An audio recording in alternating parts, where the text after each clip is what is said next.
E aí, galerinha do canal, como é que vocês estão? Todo mundo bom? Thaisinha aqui mais uma vez para trazer mais um vídeo para vocês. E como esperado, eu postei lá no Instagram a enquete. Qual tema vocês queriam que eu falasse aqui para vocês? E como a maioria venceu, né? Eu mandei vocês escolher e vocês escolheram. E o tema é minha maior decepção amorosa. Enfim, como eu disse, eu postei lá no Instagram lá a enquetezinha. E, como vocês estão vendo na legenda, eu vou contar pra vocês a maior decepção amorosa da minha vida até hoje. Bom, primeiro eu queria saber se vocês gostaram do meu cabelo. Tem um vídeo aí que eu postei finalizando o meu cabelo, né, gente? E aqui meu cabelo tá... Ele tava branco, branco, branco, branco. Agora ele já tá, né, quase seco e maravilhoso. Enfim, bora pro vídeo. Minha maior decepção amorosa de todos os tempos. Bom, gente, pra quem não sabe, eu tenho 26 anos de idade, né? E nesses meus 26 anos eu tive 3 relacionamentos sérios, assim, que eu falo namoro de verdade, que foi considerado. E nesses 3 relacionamentos amorosos, eu acho que todos foram decepcionantes. Mas teve um que superou qualquer outro. Gente, sinceramente, vou falar pra vocês, esse foi demais. Enfim, primeiramente eu queria dizer, se você já gostou desse vídeo, se você já gostou do tema, se você já gostou até agora, deixe seu like, se inscreva no canal, me siga lá no Instagram, Thaís.Nayara23. Vai me ajudar bastante, gente. Não custa nada vocês deixarem seu like aí. Comenta também o que vocês gostariam que eu gravasse pra vocês aí. E se inscrevam, tá? Sem mais delongas, bora pro vídeo. Pra me contar essa história pra vocês, eu tenho que voltar em 2017. O engraçado dessa história, porque lá no Instagram eu coloquei três temas, né? Minha maior decepção amorosa, minha maior loucura que eu já fiz e a coisa mais feliz que aconteceu na minha vida. E a minha decepção amorosa, ela começa assim, em 2017, que foi o ano da minha maior loucura. Comenta aí se vocês querem saber a minha maior loucura, que eu vou gravar pra vocês. Assim, eu tava na festa procurando meus amigos, e aí eu vejo esse homem olhando pra mim. Ele é altão, 1,96 m, eu acho que ele tem. Ele ficou me olhando assim, aquele trenzão grandão. E aí eu cheguei perto, né? Tava minha louquinha. E aí ele falou assim, eu te conheço. E eu falei assim, e eu também tô te conhecendo, não sei da onde. Aí ele foi se apresentou e eu falei, ah, sabia que era você. E ele me pediu meu número. E eu passei meu número pra ele. Ele mandou mensagem pra mim nesse dia, 2 dias depois. E aí eu não tava lembrando que eu tinha passado meu número pra ele. Realmente, nesse dia eu estava bêbada. Bêbada. Que com isso eu fiz uma loucura. Pra mim, eu considero uma loucura. Foi uma das maiores até hoje. E a gente começou a conversar pelo WhatsApp. A gente começou a marcar, vamos se ver, vamos se ver, vamos se ver, vamos se ver. E nunca que dava certo.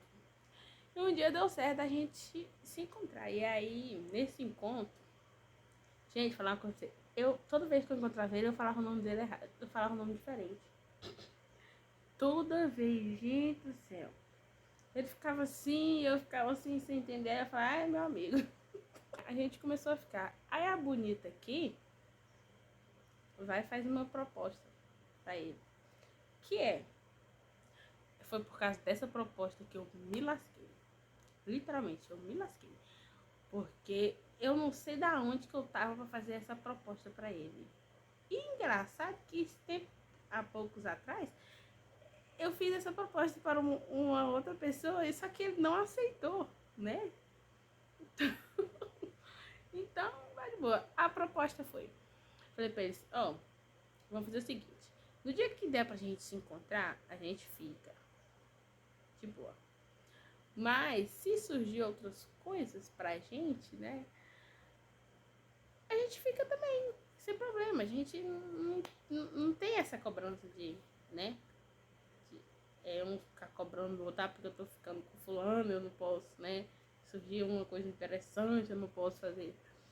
E eu fiz essa proposta pra ele. Me arrependi? Claro que me arrependi. Só que eu me arrependi depois, muito tempo depois. Tá, a gente começou a ficar e passamos meses ficando. Teve um dia que, assim, eu morava em Palmas e ele morava em Palmas também. Só que eu não sou de Palmas, eu sou do Retiro e ele era de outra cidade. Ele foi visitar a mãe dele. E nessa visita, ele ficou com a menina. Né? Eu não soube de primeiro momento, eu não soube, eu soube depois. Tá bom. Passa os meses não, passa uns dias, eu comecei a gostar dele. Assim, gostar mesmo de verdade. E aí a bonita que vai e fala, você não vai me pedir namoro, não? Aí ele falou assim, calma. Eu acho que ele ficou meio, ele se sentiu meio pressionado. Acho que por isso que ele me pediu em namoro. A pessoa que falou que era pra gente, né, ser livre. Pois é. Pra vocês verem como é que as coisas mudam. Falei pra ele isso. Aí, 2 dias depois, ele me pediu em namoro. Numa pracinha, sem anel. Eu aceitei porque, né, eu tava apaixonado e tal. Mas ele não me deu anel. Mas também na época eu pensei, é detalhe, né, gente? Isso é detalhe. Depois a gente. Enfim, nisso que a gente começou a namorar, sério, a gente mudou de Instagram, de Facebook. E começamos a viver o nosso romance. Eu já tava morando sozinha, ele tinha a casa dele, eu tinha a minha, mas ele dormia na minha, na minha casa. Era muito difícil dormir na casa dele. E aí a gente começou, né? Começou a ficar bom, paixão, eu comecei a sentir algo mais forte. E aí fomos. Nisso, vou contar uma coisa aqui pra vocês. É uma coisa assim que até hoje eu fico impressionada como é que isso aconteceu. Toda vez que a gente ia dormir, né, eu virava pra ele e falava assim pra ele assim, olha, né, não vou falar o nome dele, eu te amo. Meu Deus, mas, oh, inocência, Senhor da glória. Aí ele falava assim, ele demorava pra fazer, demorava pra responder e falava, eu também. Nesse eu também, eu detestava. Aí um dia eu virei pra ele e falei assim, olha, um dia você vai falar, eu te amo. E eu só vou responder, eu também. Ou tá bom, porque ele também gostava de responder tá bom. Tá bom. Passa os meses, a gente vai se apegando mais, a gente foi se apegando mais, se apegando mais, se apegando mais, se apegando mais. Chegou o mês de junho. Eu lembro disso como se fosse ontem. Chegou o mês de junho, era o mês das férias dele. E como normal para as pessoas que moram fora da cidade natal, a gente vai, quando a gente tá de férias, a gente vai pra cidade natal, né? Rever os familiares. E ele foi. E ele foi pra lá, tudo bem, eu não falei nada, porque quando chegasse as minhas férias também eu ia vir pra cá, então, né, eu não queria empecilho. Ele foi pra casa da mãe dele. Certo dia, no dia dos namorados, ele, um dia antes, na verdade, ele me ligou, falou assim, tava tudo ótimo até aí, que ia pescar, olha amor, eu vou pescar amanhã o dia todo, mas meu tio. E a trouxa aqui falou assim, tá bom, né? No outro dia era o dia dos namorados, dia 12 de junho. É dia 12 de junho mesmo que é o dia dos namorados? Acho que é. A gente Eu tava em casa de boa, já tinha chegado do trabalho. Ele liga, acho que era umas 2 horas, um sol quente, mas quente, rachando. Quem conhece Palmas sabe. Quem conhece Tocantins sabe, né, gente? Tocantins inteiro. O povo fala assim que Palmas é quente, quente, quente, quente, quente, quente, quente. Quente é o estado todo. E aí ele ligou e falou assim, abre o portão. Né? Nesse abre o portão, eu falei, quê? Porque tava felizinha a moquinha. Abre o portão. Aí eu fui lá, abri o portão, ele tava lá, aquele homem, aquele varapau de 1,96 m, com um buquê lindo de flores, mas lindo mesmo. Eu, eu fiquei tão feliz, mas tão feliz e tão preocupada porque eu não tinha comprado nada, né? Ele ia passar o mês todo na casa da mãe dele, então eu não tava me preocupando ali naquele momento do dia dos namorados. Então ele entrou, a gente, né, obviamente deu uns amassos. Aí ele falou que resolveu umas coisas umas coisas dele e depois ele ia voltar lá pra casa. Aí eu falei, então tá, né? Quando você vai resolver suas coisas, eu vou preparar um jantar pra gente. E a trouxa aqui fez o jantar. Ai, meu Deus do céu, fez o jantar pra pessoa. Bonitinho, né? Comprei vinho. Acho que eu comprei vinho. Eu gostava de beber vinho naquela época, ainda gosto. E deu 7 horas, nada dele chegar. Deu 8, nada dele chegar. Deu 9, nada dele chegar. 10, 11, meia-noite. 10 horas. Aquela época eu dormia cedo, porque eu acordava muito cedo. Eu acordava 4 horas da manhã pra ir trabalhar. Eu entrava 5 horas da manhã no serviço. E aí eu fui deitar 10 horas, né? Eu mandava mensagem pra ele não respondia. Deitei. Quando foi meia-noite, o bonito liga pra mim abrir o portão pra ele. Porque ele tava no portão. Eu abri, por quê? Porque ele não tinha moto na época. E ele ia de ônibus pra minha casa. Então, meia-noite era o último ônibus, assim, né? Toda hora passava ônibus. Depois de meia-noite, era de 1 em 1 hora, eu acho. Então, eu abri o portão. Falei assim, eu não vou deixar ele lá pro lado de fora, né? Pra ele ir embora a pé pra casa dele. Bem que deveria ter ido. Mas eu queria saber o que tinha acontecido. Abri o portão. Quando eu abro o portão, a pessoa estava bêbada. A pessoa estava bêbado. Aquilo me deu um ódio tão grande que eu não falei nada. Simplesmente abri o portão, deixei ele entrar, fui dormir. O bonito ainda jantou ainda. E ele também não mexeu comigo nesse dia.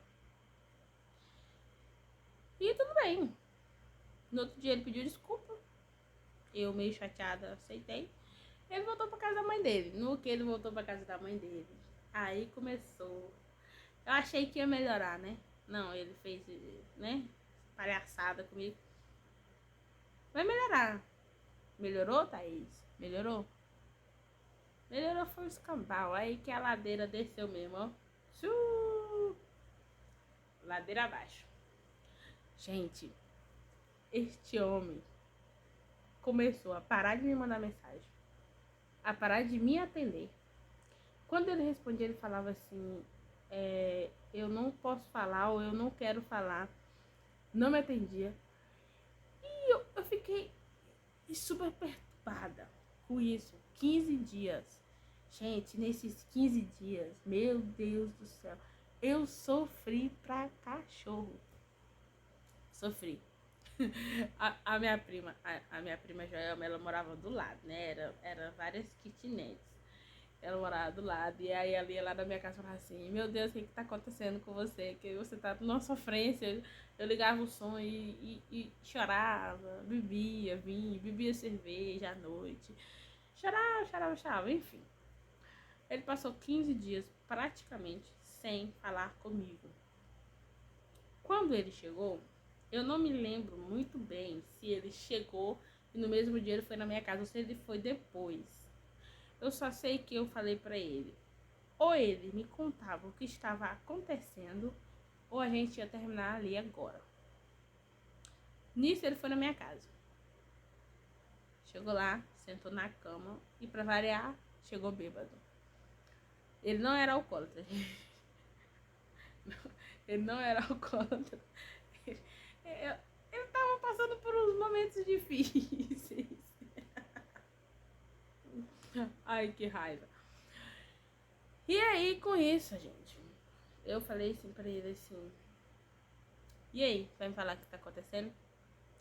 Aí ele sentou na cama, eu sentei do lado e cruzei os braços e esperei ele começar a falar. Aí ele começou a falar assim: você lembra quando a gente começou a conversar, que a gente começou a ficar, você falou que a gente não tinha compromisso e que e que se surgisse pessoas diferentes, pessoas novas, a gente poderia ficar. Tá vendo porque eu me arrependi? Aí eu falei assim: lembro. Uhum, perfeitamente. Aí ele disse assim: pois é, você lembra no dia tal que eu fui na casa da minha mãe? Eu falei assim: lembro. Aí ele falou assim: nessa ida que eu fui lá, eu fiquei com uma garota. Aí ele já falou assim: não foi uma traição, porque a gente não tinha nada sério. Porque você impôs aquele negócio. Então a gente não tinha nada sério. Não foi uma traição. Ele foi repetir isso o tempo todo. Não foi uma traição. Não foi uma traição. Aí eu, tá bom. Ele falou assim: pois é, eu fiquei com uma garota. Só foi essa única vez. Aí ele falou assim: só que quando eu voltei, que a gente começou a namorar sério, que a gente mudou os status no Facebook, no Instagram, essa pessoa viu e me mandou uma mensagem dizendo: eu estou grávida e o filho é seu. Nessa hora, eu fui em outro mundo e voltei. E ele falou assim: não foi uma traição. Não, eu tô rindo de nervoso, gente. Não foi uma traição. Aí ele falou assim, e aí eu virei pra ela e falei: tá bom. Quando a criança nascer, eu faço o exame de DNA. Se for meu, eu irei assumir. Toda vez que ele bebia, que a gente fazia alguma coisa que tinha álcool, ele falava assim pra mim. Ele ficava me olhando assim, com aquela idade de que queria contar alguma coisa, aquele olhar assim. Aí ele falava assim pra mim assim: eu tenho que te contar uma coisa, só vai depender de você. Aí eu falava pra ele: então fala. Aí ele olhava e não falava. Aí ele falava assim: não, deixa pra lá. Isso, ele fez isso umas 3, 4 vezes. Mas nenhuma delas ele falou. E aí ele continuou.